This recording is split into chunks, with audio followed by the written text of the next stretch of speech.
কেন নামাজ পড়ো না ভাইয়া? এই বাপ, মুসলমানের বাচ্চা, কেন নামাজ পড়ো না? ছেলেরা আমার, কেন নামাজ পড়ো না? কেন নামাজ পড়ো না? মালিক আর কেমনে বললে নামাজ পড়তে?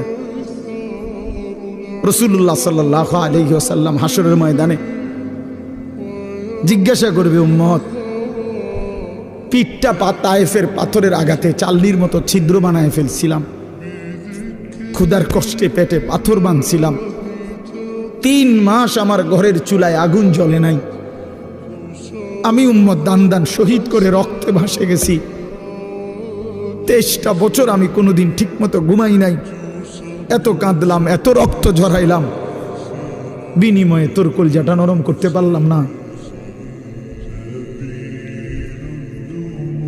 তোর দিলটা নরম করতে পারলাম না উম্মত। আমি আর কত কাঁদলে তুই আমার কথা শুনতা? আমি আর কত রক্ত ঝরাইলে আমি নবীর কথা মনে পড়তো? বলেন, কি বলবেন ভাই? বলেন, কি জবাব হতে পারে তখন? আল্লাহ